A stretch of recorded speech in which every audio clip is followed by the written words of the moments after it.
Hello and welcome to One Cool Thing, PCMag's daily show about one cool thing which we are testing out here in the PCMag labs. I'm Sasha Siegin, this is Tom Brandt. We have something brand new today, something that has never been seen before today. It is, what is this? It is the Samsung Galaxy Book2. And what makes this Samsung Galaxy Book2 special, and yes, I did know what it was, what makes the Samsung Galaxy Book2 special is that this is an always-on, always-connected Qualcomm Snapdragon 850 powered Windows 2-in-1, right? Tablet, Windows tablet. The key thing with this is, yes, it's a 2-in-1. You can detach this keyboard base and use it as a tablet like you would an iPad or any other Samsung Galaxy Tab.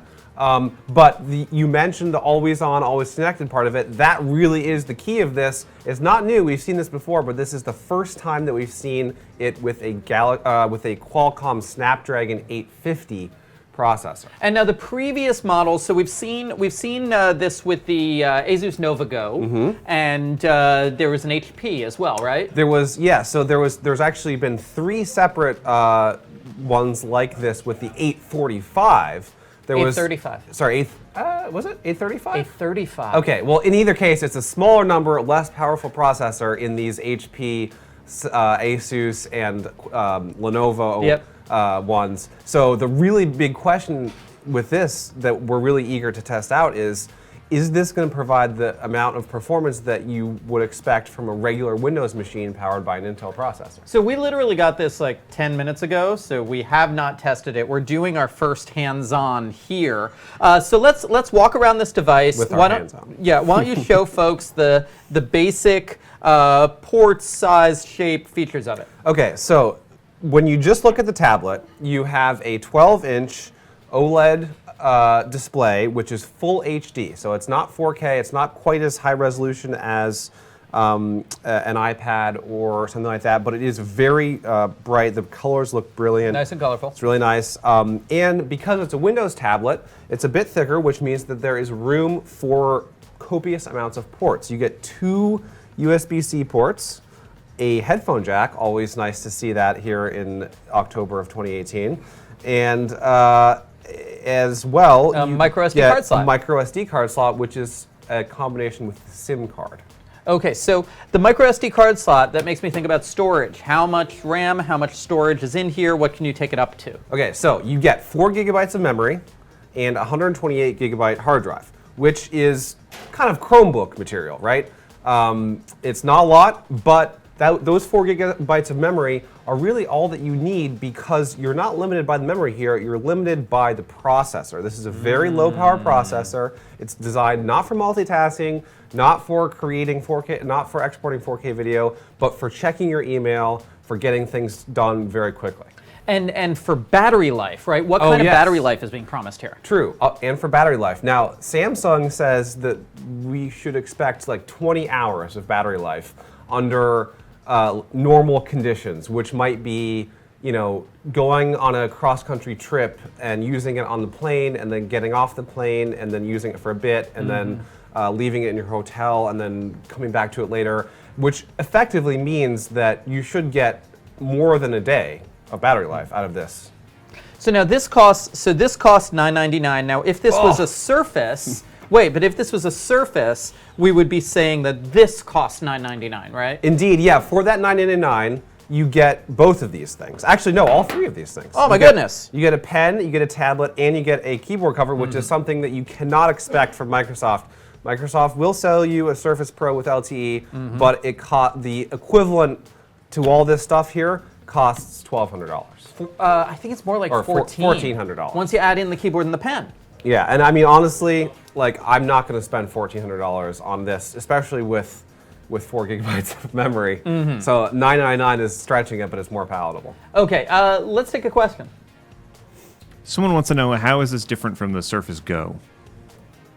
So the huge difference is the processor. The Surface Go is great. It has I believe either a Pentium or a Celeron processor, very low powered, but not going to stretch you to 20 hours of battery life. The key thing here is the processor. And the secondary thing, which we haven't talked about yet, which I'm sure you've got some stuff to say, is the LTE connectivity. Right. The Surface Go doesn't have an LTE Correct. option, right? Correct. Okay. And also, the Surface Go is physically smaller. Much smaller. Screen. Doesn't come with a keyboard. Is it? And its keyboard, is its keyboard even 100% keyboard? I'm not sure. Okay, because this is a nice. I was typing on this before the show. I'm pretty happy with this keyboard. You know, Okay. it's a nice roomy keyboard. There's a lot of throw to these And it can keys. be They're pretty tilted, clicky. Yep. right? Yep. I think maybe. they folded up Oh. this. No. Yeah, One of the things we'll have to figure out. Wait, no, we got it. Oh, yeah, we got it. We got it. We got this 10 minutes ago, folks. Okay. Next question. If someone has a Galaxy phone or other Samsung devices, is there a lot of connectivity across the family? Not necessarily between Galaxy phones and Samsung PCs more than other Windows PCs, but there is a lot of connectivity between Samsung phones and Windows PCs, and that's on two levels. For one thing, Samsung has a really good application called SideSync, which you load it up on your Windows PC, and I used to use this a lot. And that lets you drag and drop things on and off your phone. It would let you see an image of your phone on your PC, let you operate the applications of your phone through your PC. But the most recent Windows update has more integration with Android phones, Indeed. right? Not only that, but Microsoft actually just a couple weeks ago showed off this new feature which isn't available yet with the latest Windows update. It will be in the next Windows update, where you will actually be able to mirror your Android phone, not just your Samsung phone, any Android phone, on your Windows computer. That could be really cool, but it's not ready yet. Yeah. Let's take another question. Do you prefer this keyboard over the Surfaces? I can't speak to that. I really haven't used the Surface. Yeah, I keyboard. find, so at the moment, and once again, as I said, did I mention that we got this 10 minutes ago? What? The backing of this keyboard I find a little firmer than the Surface backing. I am not a big fan of super thin chiclety keyboards. And so the Surface has a pretty thin keyboard. This one seems to have a little more depth to it, and that is something I approve of. I also want to point this out, not related to the keys, but it has a really nice back. Yeah. This thing protects the screen, feels good. I think this actually, at least the back of the keyboard, is better than the Surface. So let me talk about the LTE, and let me talk Yes. about the mysteries and the mysteries and the perils here. Okay. Okay. So one of the big deals about this laptop is that, and I can call it a laptop, you know, I think Yeah. it's laptopy. One of the big deals about this laptop is that it has built-in LTE. And it's going to be sold in stores by the various wireless carriers. But the great mystery of it is how they're going to deal with the service plans.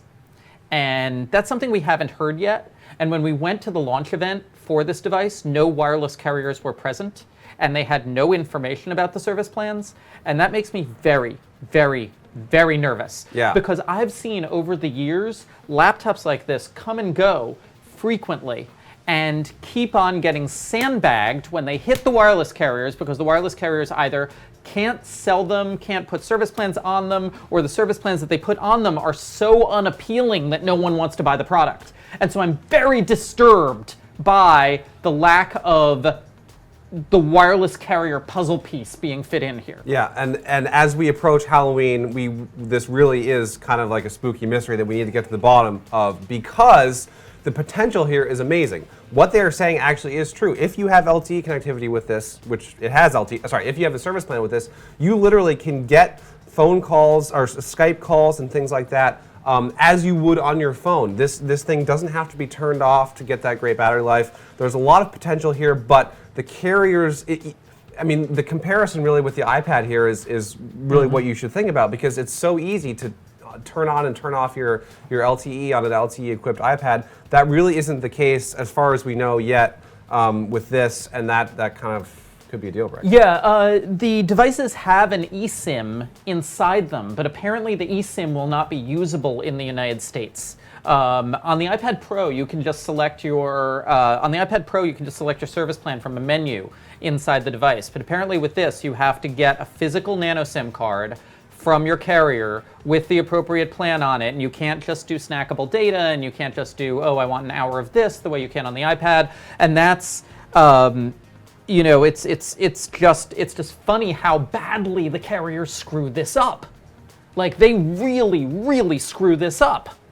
So we're hoping they won't screw this up, and that we'll get some news soon about them doing better on this. Can I show off the audio? Yes. Okay. It is tuned. We have tuned audio here for your listening pleasure. I ran a speed test, by the way, earlier. This one is connected to Verizon Wireless, and I got a pretty nice 37 megabits down. I mean, that's all you need, really. Yeah. For web browsing. I mean, that's pretty good. Well, 37 down, 5 up. Yeah. I could do content creation on that. That's not bad. Yeah, that's not bad at all. And bear in mind, that is in a studio in the middle of New York City, which is not the best environment for for wireless. So let me play some of the built-in speakers here. Let me make sure they're turned up.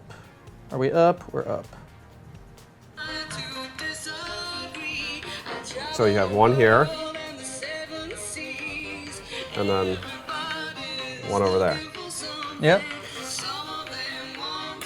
It's not bad. I mean, it's a tablet speaker. It's a tablet speaker, but it's a good tablet speaker. It's a good tablet speaker. It is not. Yeah, two of them. It is not painfully tinny. Okay, so what do we expect from performance here? Because I remember when the first Qualcomm Windows laptops came out, performance was not good, but Microsoft has been working really, really hard on optimizing the operating system over the past 6 months. Yeah, so there's that, and then there's another thing that really combined could make this actually, a PC that you might actually want to use, as opposed to something that really slogs through, web browsing, things like that. So as you said, Microsoft has been working very hard, not only internally, but with app makers to optimize the software to run on Qualcomm processors. That's not an easy thing to do because basically everything has to be translated. For those of you who might remember, Apple's switch from PowerPC to Intel, or from IBM to PowerPC, everything has to be rewritten and emulation has to happen. That was a huge problem at the beginning of the year, but there's been incredible progress there. So this could actually be really good. I haven't used it yet. I'm very eager to look for that. The other thing is the 850 processor. Qualcomm realized that because they're putting this smartphone chip into a much bigger enclosure, they can actually boost the clock speed a little bit and get a little bit more performance out of it. So those two things combined could make this just as good as an Intel machine. We don't know yet. So it's basically an overclocked 845. Yeah, essentially what they've done is they boosted the clock speed a little bit. This is not new, by the way. They announced this a couple months ago, or 6 months ago. They boosted the clock speed. There's a couple other minor improvements, basically just to acknowledge the fact that they have a lot more room to work with. This is not a Galaxy S9 where it's and Intel-wise, we're going to be wanting to compare this, I guess, to a Pentium or a Celeron or a Core M3. Yeah. Okay. It's low end, but is it fine to get your work done? And we've been popping things up and down. It seems fine. I mean, honestly, the thing with the older ones, you could literally notice anything you did was sluggish. Whether it was going back and forward from a web page to like resizing a window. I'm not feeling that here. And that hasn't happened here yet, so that's very exciting. Yeah, I'm not feeling that here. Yeah. Edge especially feels really optimized. Yeah, and it should be because Microsoft makes Edge. So. Any more questions out there? Can you just kind of recap a little bit about availability, carriers for the data plans, and that sort of thing? So this is going to cost $9.99 for its 4 gig, 128 gig base configuration. Are there any other configurations? Right now in the US, all we have is the 4 gigabyte, 128 storage for $9.99. Okay, so $9.99 for a 128 configuration. It has a 12-inch 1080p AMOLED screen, dual stereo speakers. It comes with the pen and the keyboard for $9.99. There are some pretty decent ports. You've got your 2 USB-Cs and your micro SD card slot to expand that storage. Do we have the sale date is November 2nd, Yeah, right? November 2nd. Okay. So, and you can buy it, like Sasha was saying, at the carrier store, but also I believe it will be available on Samsung's website, but you're probably going to want to go to the carrier store to make sure you get the data plan. Yeah, it's going to be in carrier stores. Frustratingly, the carriers have not said anything about the data plans. And so you wait until Halloween and find out, or November 2nd. Yeah, and our expectation on this, unfortunately, is that Samsung and Qualcomm and Microsoft all seem to be doing good work here. And I am worried that AT&T and Verizon are basically going to kneecap them. Flat out. these companies have never been able to the wireless carriers have never been able to figure out how to compellingly sell connected laptops. Pro tip, if your kid is looking for a Halloween costume, dress them up as Verizon or AT&T. Let's take another question. Does the pen use the same technology as the Galaxy Note? I'm not sure about the Galaxy Note, but this actually is a tilt-sensitive, pressure-sensitive pen. Let me show some ink. It works out really well. I believe this has 4,000, the standard 4,000 levels, 4,000 levels of pressure sensitivity. Whether or not it does, basically the idea here is that it is almost like writing with a pen and paper. Not quite, but almost. This is very responsive, very smooth. Try with your palm on it. Does it have palm rejection? No, I mean okay, like this. Like that. Yeah. Yeah, it's got Okay, palm rejection, which works out really well. Very responsive, very smooth. That is not an Eraser is not configured yet. As we were saying before, you are experiencing this for the first time, and we are also experiencing it for the first time. If there's any minor complaint about the pen, it's not that grippy on the screen surface, but most pens on laptops aren't, so I'm willing to give them a buy for that. Okay. Yeah, it's a very nice pen experience. Like, this really does feel like, hardware-wise and experience-wise, a big step up from those first-gen Qualcomm laptops that we saw earlier this year. Yeah, well, and part of that was because half of those, there were only three, and a third of them, the Asus one, was a 2-in-1 convertible, which was big and clunky. Like, you're not going to use that as a tablet like you are this, which can be detached, and it's much nicer. And you see here, this is, it's pretty decent tablet size. It reminds me a lot of the tablet portion of the Surface. Yeah. Yeah. Here, I'll kick it into tablet mode. Let's put in tablet mode. Hey, tablet mode.